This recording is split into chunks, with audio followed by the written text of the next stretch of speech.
नमस्कार दोस्तों, स्वागत है आपका हमारे चैनल रवि टेक्निकल गुरु में। दोस्तों, आज की यह वीडियो आपके लिए बहुत खास होने वाली है। आज की इस वीडियो में मैं यूपी होमगार्ड का फॉर्म भरने का पूरा प्रोसेस बताने वाला हूं। अगर आप भी यूपी से हैं और यूपी होमगार्ड का फॉर्म ऑनलाइन अप्लाई करना चाहते हैं तो आप भी हमारी यह वीडियो पूरी वॉच करके अपना यूपी होमगार्ड का फॉर्म ऑनलाइन फिल कर सकते हैं, बहुत ही आसान तरीके से। तो चलते हैं आपको अपने पोर्टल पर लेके और आपको फॉर्म भरने की पूरी प्रक्रिया बताते हैं कि आप कैसे घर बैठे खुद से अपना ये फॉर्म फिलअप कर सकते हैं। तो हम गूगल पर आ जाएंगे। गूगल पे आने के बाद आपको सरकारी रिजल्ट सर्च करना है। सरकारी रिजल्ट सर्च करने के बाद जो पहला लिंक आएगा आपके सामने सरकारी रिजल्ट का, आपको सिंपली इस पर क्लिक कर देना है। क्लिक करने के बाद हम सरकारी रिजल्ट की ऑफिशियल साइट पर आ जाएंगे। यहाँ से पेज को नीचे की ओर स्क्रॉल करेंगे। यहाँ पर आपको सभी वैकेंसी देखने को मिल जाएगी। आपको यहाँ देखने को मिलेगा यूपी होमगार्ड रिक्वायरमेंट 2025। आपको सिंपली इस पर क्लिक करना है। क्लिक करने के बाद हम यहाँ से इसका नोटिफिकेशन देख लेंगे। UP police home guard requirement 2025। यहाँ नीचे की ओर आएंगे। यहाँ पर आपको नोटिफिकेशन डेट देखने को मिल जाएगी। यह 18 नवंबर को आ चुका था और इसकी लास्ट डेट है 17 दिसंबर। और इसकी जो फीस होने वाली है ओबीसी जनरल ईडब्ल्यूएस के लिए 400 है और एससी और एसटी के लिए 300 रुपये है।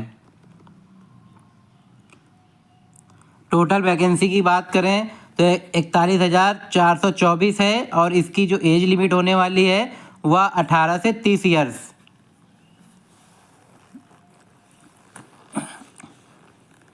हम पेज को और नीचे की ओर स्क्रॉल करेंगे।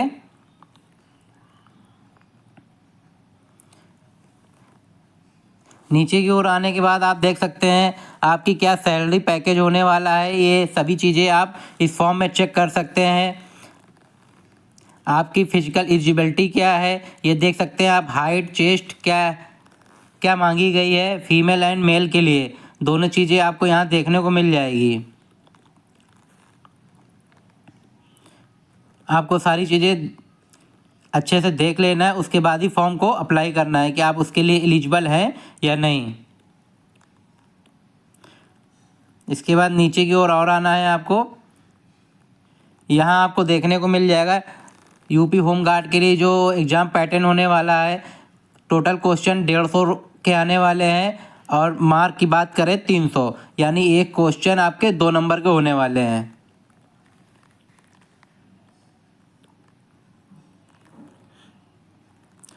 सारी चीज़ें रीड करने के बाद हमें नीचे की ओर आना है।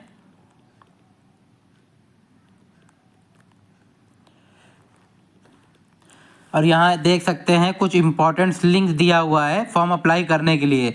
तो आपको फॉर्म अप्लाई करने से पहले आपको OTR रजिस्ट्रेशन करना होगा। तो जो पहला लिंक आपके सामने देखने को मिल रहा है OTR का, हमें सिंपली इस पर क्लिक कर देना है। क्लिक करने के बाद हम OTR की वेबसाइट पर आ जाएंगे। यहाँ आपको अपना ईमेल आईडी और मोबाइल नंबर डाल के OTR वेरिफिकेशन कर लेना है। तो चलते हैं हम नीचे की ओर और यहाँ पर अपना ईमेल आईडी और मोबाइल नंबर को दर्ज करते हैं। जो ईमेल आईडी आप ऐड करना चाहते हो उस ईमेल आईडी को आपको यहाँ पर सिंपली फिल कर लेना है। ईमेल आईडी फिल करने के बाद नीचे आपको जनरेट ईमेल OTP, आपको इस पर क्लिक कर देना है। क्लिक करने के बाद आपके रजिस्टर्ड ईमेल पे एक OTP आएगा, उस OTP को यहाँ पर फिल कर देंगे।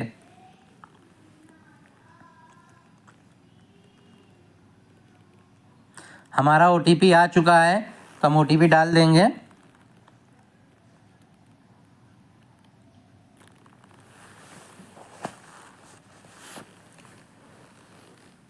OTP फिल होने के बाद मोबाइल नंबर मांग रहा है, तो यहाँ से हम अपना मोबाइल नंबर फिल कर देंगे जो भी आपके आधार से लिंक है।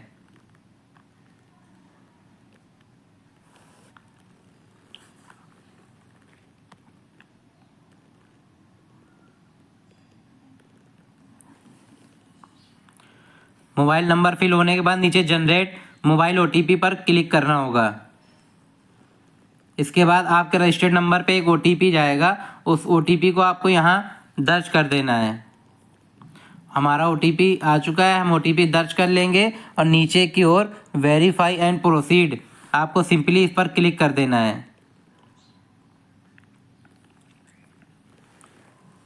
क्लिक करने के बाद हम नेक्स्ट स्टेप पर आ जाएंगे। यहाँ पर आपको डिजी लॉकर वेरिफिकेशन करना होगा।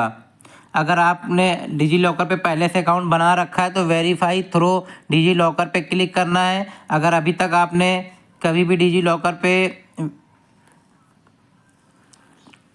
वेरिफिकेशन नहीं किया हुआ है तो नीचे की ओर आपको I am through DigiLocker Aadhaar पे क्लिक करना है। तो हमने पहले से ही डिजी लॉकर पे अपना वेरिफिकेशन कर रखा है तो हम वेरिफिकेशन थ्रू डिजी लॉकर पे क्लिक करेंगे और यहाँ पे चेक बॉक्स देखने को मिलेगा, इस पर क्लिक करेंगे। क्लिक करने के बाद नीचे आएंगे, दोबारा से आप वेरिफिकेशन थ्रू OTP पर क्लिक करेंगे। यहाँ पर आपको अपने 12 डिजिट का आधार नंबर फिल कर लेना है।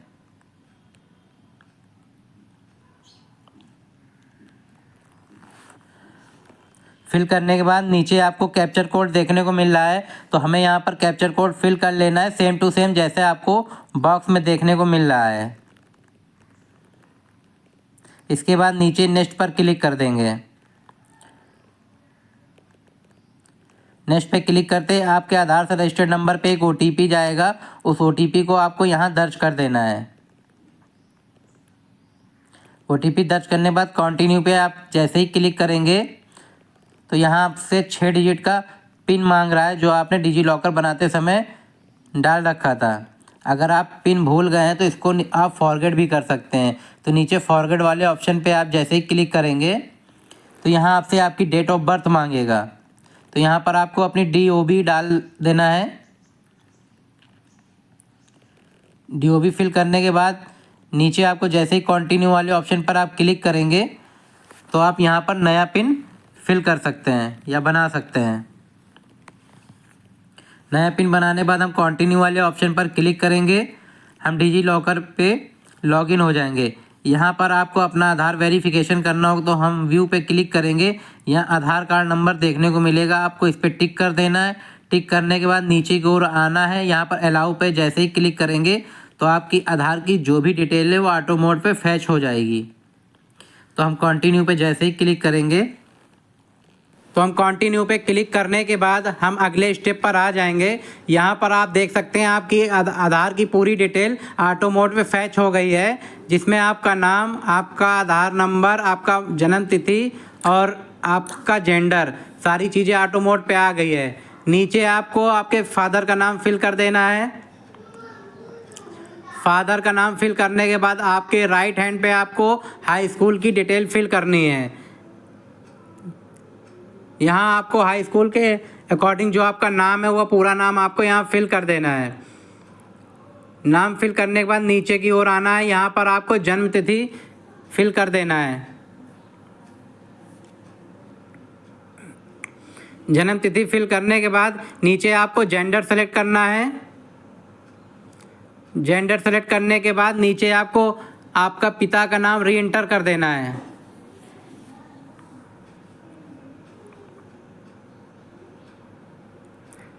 पिता का नाम फिल करने के बाद नीचे आपको प्रोसीड का ऑप्शन देखने को मिलेगा।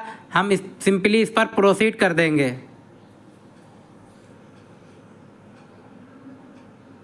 जैसे प्रोसीड करेंगे तो नीचे आपको एक पासवर्ड बना लेना है। यह पासवर्ड आपका 8 से 10 कैरेक्टर के होना चाहिए। तो हम यहाँ पर अपना पासवर्ड फिल कर लेते हैं।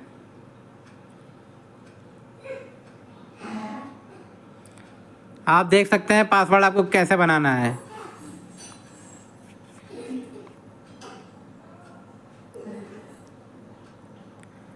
पासवर्ड बनाने के बाद आपको पासवर्ड दोबारा से कंफर्म कर देना है। कंफर्म करने के बाद नीचे receive and create an account आपको इस पर क्लिक करना है। क्लिक करने के बाद हम नेक्स्ट पेज पर आ जाएंगे। यहाँ पर आपको अपनी नेशनलिटी चुनना है। यहाँ पर आप इंडिया से हैं तो आपको इंडिया सेलेक्ट कर लेना है।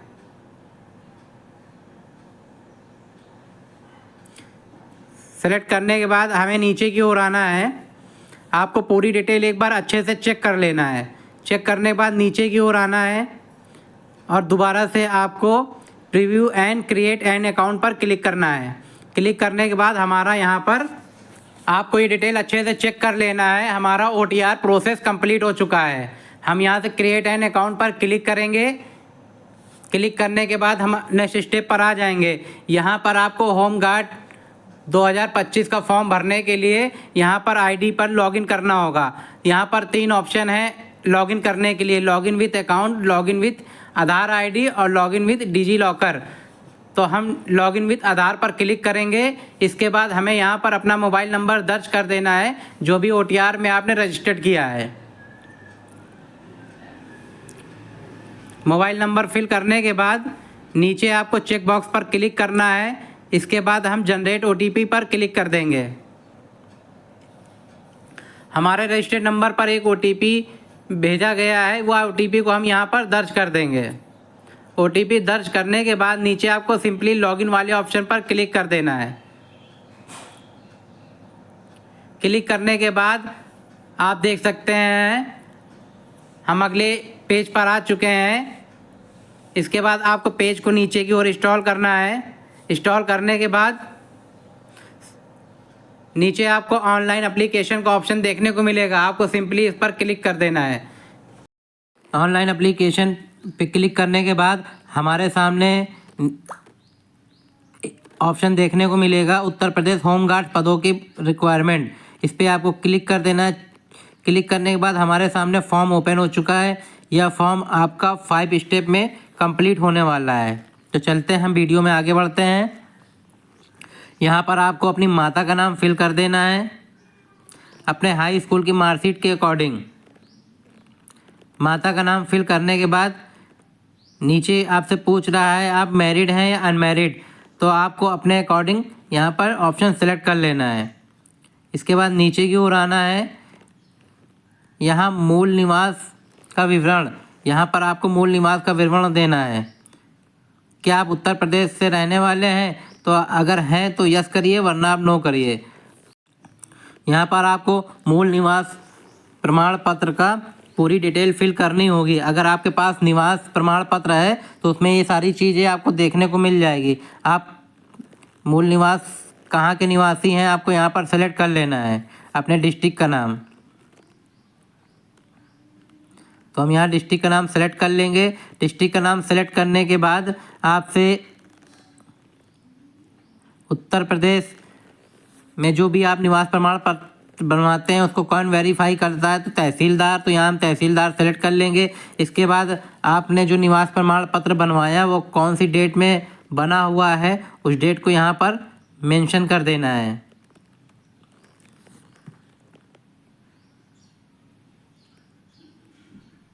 हम डेट सेलेक्ट कर लेंगे कैलेंडर के माध्यम से। इसके बाद नीचे की ओर आना है, मूल निवास आवेदन संख्या। तो यहाँ पर आपके मूल निवास की आवेदन संख्या क्या है यह आपको यहाँ पर दर्ज कर देना है। ये सारी चीज़ें आपको निवास प्रमाण पत्र में देखने को मिल जाएगी। तो वहाँ से आप देख करके आपको इस फॉर्म में फिल कर लेना है।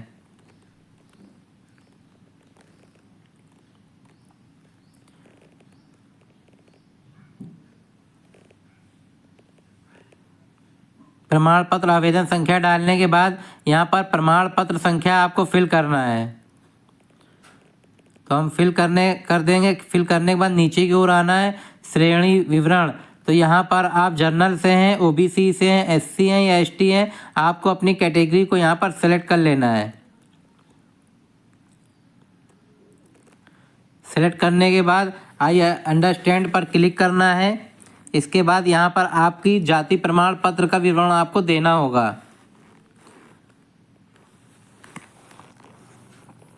तो यहाँ से आपको अपने डिस्ट्रिक्ट का नाम सेलेक्ट कर लेना है कि आप किस डिस्ट्रिक्ट से बिलोंग करते हैं।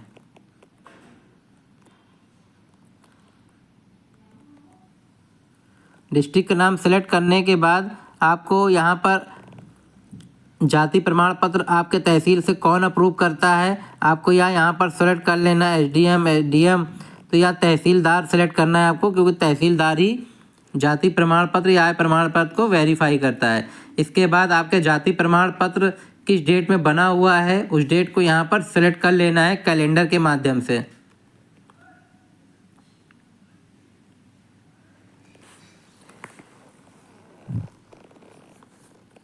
डेट को सिलेक्ट करने के बाद हम नीचे की ओर आएंगे। यहाँ पर आपको अपना जाति प्रमाण पत्र का आवेदन संख्या और प्रमाण पत्र संख्या दोनों चीज़ें फिल कर देना है।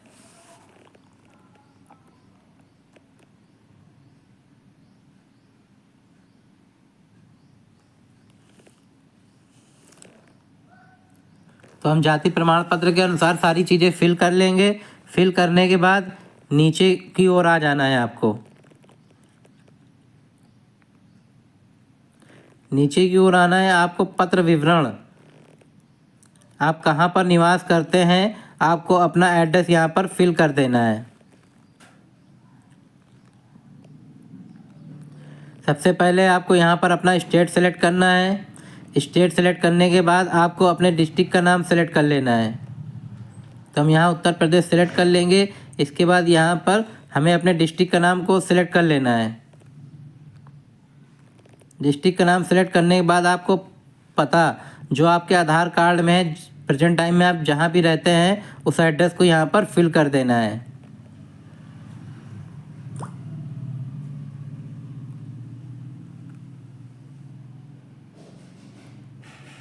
फिल करने के बाद नीचे की ओर आना है। आपका थाना क्या लगता है, आपको अपने थाने का नाम यहाँ पर फिल कर देना है।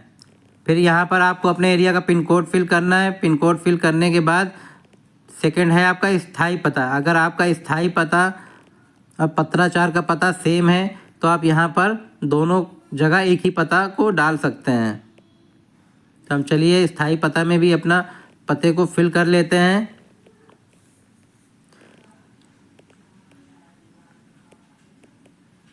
अगर आपका स्थायी पता और पत्राचार का पता अलग अलग है तो दोनों आप अलग अलग डाल सकते हैं, वरना एक ही पता आप डाल सकते हैं। इसमें कोई भी समस्या वाली बात नहीं है।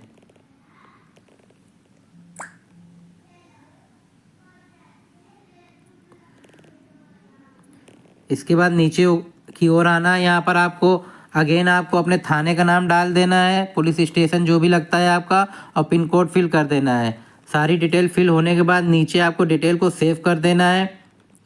हमारी डिटेल सेव हो चुकी है। इसके बाद हम नेक्स्ट पर क्लिक कर देंगे। हम अगले स्टेप पर आ जाएंगे। यहाँ पर आपसे यस या नो में क्वेश्चन के जवाब देने हैं। क्या आप एनसीसी कर रखा है? अगर कर रखा है तो आप यस करिए, वरना आप इसको नो करेंगे। क्या आप भूतपूर्व सैनिक हैं? यस करेंगे या नो करेंगे, आप अपने अनुसार इसको सेलेक्ट कर लीजिएगा। इसके बाद इसको यहाँ इस डिटेल को यहाँ पर सेव कर देंगे। सेव करके हम नेक्स्ट पे क्लिक कर देंगे। इसके बाद हम आगे बढ़ जाएंगे। यहाँ नीचे की ओर आना है। आपको अपने हाई स्कूल की डिटेल को फिल करना है। हाई स्कूल आपने किस बोर्ड से किया है, आपको अपने बोर्ड का नाम यहाँ पर फिल कर देना है।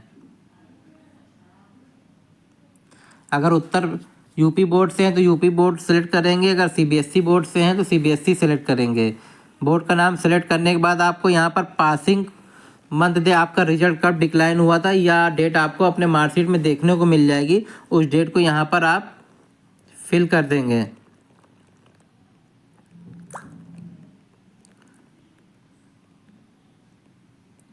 तो हम कैलेंडर के माध्यम से डेट को सेलेक्ट कर लेंगे।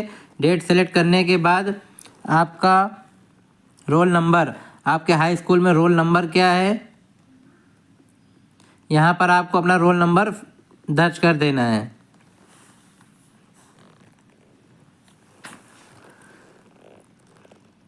रोल नंबर फिल करने के बाद प्रमाण क्रमांक, यह आपको हाई स्कूल में आपका प्रमाण क्रमांक क्या है आपको अपनी हाई स्कूल की मार्कशीट में देखने को मिल जाएगा। तो वहाँ से आप अच्छे से चेक कर लेना। उसके बाद आपको प्रमाण पत्र क्रमांक यहाँ पर दर्ज कर देना है। दर्ज करने के बाद नीचे आपको ऐड वाले ऑप्शन पर क्लिक करना है। आप देख सकते हैं आपकी हाई स्कूल की डिटेल यहाँ पर सेव हो चुकी है। तो ये आप देख सकते हैं हाई स्कूल की डिटेल सेव हो चुकी है। हम नेक्स्ट पर क्लिक करेंगे। नेक्स्ट पे क्लिक करने के बाद हम अगले पेज पर आ जाएंगे। अगले पेज पे आने के बाद आपको यहाँ पर आपने जो भी फॉर्म फिल किया है, इससे रिलेटेड जो भी डॉक्यूमेंट्स हैं उसको यहाँ पर आपको अपलोड कर देना है। जैसे पहला है कास्ट सर्टिफिकेट, दूसरा है डोमिसाइल और तीसरा है हाई स्कूल की मार्कशीट और हाई स्कूल का सर्टिफिकेट। आपको ये चारों डॉक्यूमेंट यहाँ पर अपलोड कर देना है पीडीएफ फाइल में। तो हम इसकी पीडीएफ फाइल हमने पहले से बना रखी है, तो यहाँ से हम एक एक करके सारे डॉक्यूमेंट्स को अपलोड कर देंगे। तो पहला है आपका कास्ट सर्टिफिकेट। तो आपने जहाँ भी कास्ट सर्टिफिकेट सेव करके रखा है, आपको यहाँ सिंपली इसको अपलोड कर देना है। अपलोड करने के बाद जैसे आप सेव पर क्लिक करेंगे तो आप देख सकते हैं हमारा कास्ट सर्टिफिकेट अपलोड हो चुका है। सेकंड है आपका डोमिसाइल। यहाँ पर आपको निवास प्रमाण पत्र को अपलोड करना है। जो भी फाइल आप अपलोड करेंगे उसका साइज 1 MB से कम होना चाहिए। तो यहाँ हम निवास प्रमाण पत्र को अपलोड कर देंगे।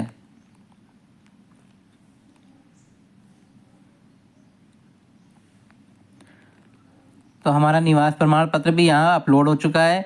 तीसरा डॉक्यूमेंट्स है आपका हाई स्कूल की मार्कशीट। तो यहाँ से हम अपनी हाई स्कूल की मार्कशीट को अपलोड कर देंगे पीडीएफ फाइल में।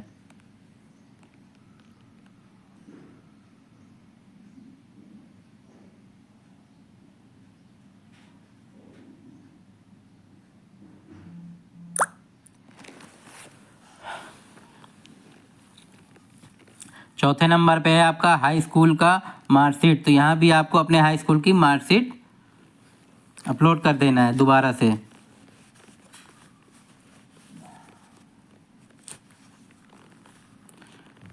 तो हमारे जो चारों डॉक्यूमेंट्स है, हमने चारों डॉक्यूमेंट्स को एक एक करके अपलोड कर लिया है। इसके बाद आपको नीचे की ओर आना है। यहाँ पर आपको अपना फ़ोटो एंड सिग्नेचर अपलोड करनी है।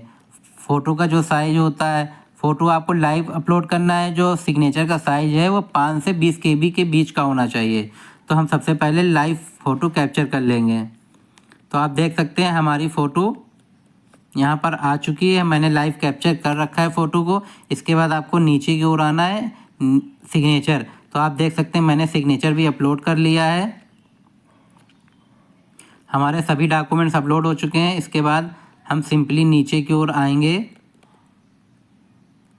आने के बाद डिटेल को हमें सेव कर लेंगे। सेव करने के बाद हम नेक्स्ट वाले ऑप्शन पर क्लिक कर देंगे। क्लिक करने के बाद हमारे 4 स्टेप कंप्लीट हो गए। लास्ट स्टेप है आपका पेमेंट। तो यहाँ पर आपको अपना पेमेंट फिल करना होगा। सारी डिटेल आपको प्रीव्यू में चेक कर लेना है। इसके बाद हम पेमेंट करेंगे। तो आपसे यहाँ पर कुछ क्वेश्चन पूछ रहा है जिसके आंसर आपको यस या नो में देने हैं। तो पहला है एनसीसी सर्टिफिकेट आपके पास है? अगर है तो यस करिए, वरना नो करिए। भारत स्काउट एंड गाइड ने आपने कर रखा है तो यस करिए, वरना नो करिए। तो आपको यहाँ पर सभी कॉलम में आई थिंक नो ही चॉइस करना है। नो करने के बाद हमें नीचे की ओर आना है। यहाँ कुछ घोषणा पत्र हैं, आपको अच्छे से सारी चीज़ें रीड कर लेनी है। रीड करने के बाद एक एक करके सभी को चेक मार्क कर देना है।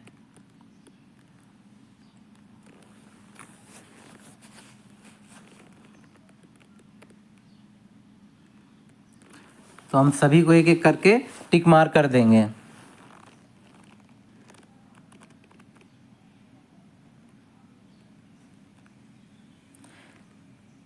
इसके बाद नीचे आपसे प्लेस पूछ रहा है, तो आपको अपना डिस्ट्रिक्ट का नाम सेलेक्ट करना है जिस भी डिस्ट्रिक्ट से आप इस फॉर्म को फिल कर रहे हैं। डिस्ट्रिक्ट सेलेक्ट करने के बाद नीचे प्रीव्यू एप्लीकेशन, आपको इस पर क्लिक कर देना है। क्लिक करने के बाद अभी तक जो भी आपने डिटेल फिल करी है वो सारी डिटेल आपको यहाँ देखने को मिल जाएगी। आपको सारी डिटेल एक बार अच्छे से चेक कर लेना है, क्योंकि अगर आप इसे फाइनल सबमिट कर देंगे इसके बाद आप कोई भी परिवर्तन नहीं कर सकते हैं। तो इसको हम अच्छे से चेक कर लेंगे।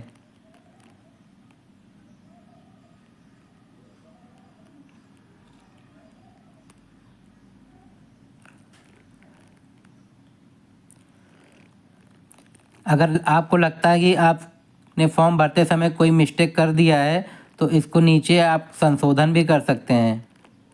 संशोधन करने के लिए आपको सबसे नीचे आ जाना है। यहाँ आपको ऑप्शन देखने को मिलेगा एडिट का, तो एडिट वाले ऑप्शन पे जा कर के आप इसमें संशोधन कर सकते हैं। हमारे केस में ऐसा नहीं है, तो हम चेक बॉक्स पे क्लिक करेंगे और इसको फाइनल सबमिट कर देंगे। दोबारा आपको सबमिट पर क्लिक कर देना है और अपनी सहमति दे देनी है फाइनल सबमिट के लिए। इसके बाद हम लास्ट स्टेप पर आ चुके हैं। यहाँ पर आपको 4000 का पेमेंट जमा करना होगा। यहाँ आपको सारी डिटेल देखने को मिल जाएगी।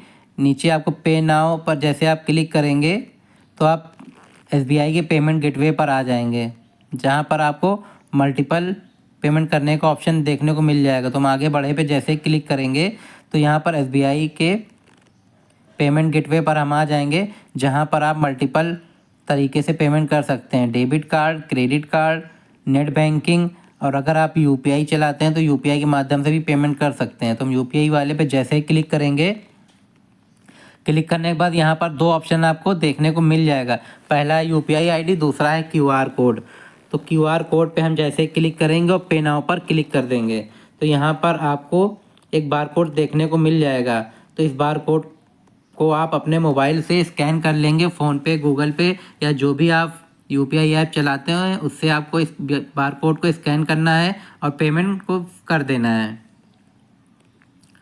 पेमेंट होने के बाद हम यहाँ पर वेट कर लेंगे। आपको रिफ़्रेश नहीं करना है, वरना आपका पेमेंट पेंडिंग में जा सकता है। तो हमारा पेमेंट यहाँ सक्सेसफुली हो चुका है। यहाँ पर आप देख सकते हैं पेमेंट सक्सेसफुली। आप चाहें तो इस पेमेंट रिसीविंग को डाउनलोड करके रख सकते हैं, अगर आप रखना चाहते हैं। इसके बाद हम यहाँ से बैक आ जाएंगे। बैक आने के बाद यहाँ व्यू एप्लीकेशन वाले ऑप्शन पर आना है। जैसे आप इस पर क्लिक करेंगे, क्लिक करने के बाद आपने जो भी फॉर्म फिल किया हुआ है वो आप इसको PDF फाइल में या इसका प्रिंट आउट निकाल के रख सकते हैं। तो हम यहाँ से प्रिंट एप्लीकेशन वाले ऑप्शन पर क्लिक करेंगे और इसको अपने डेस्कटॉप या मोबाइल में PDF फाइल में सेव करके रख लेंगे।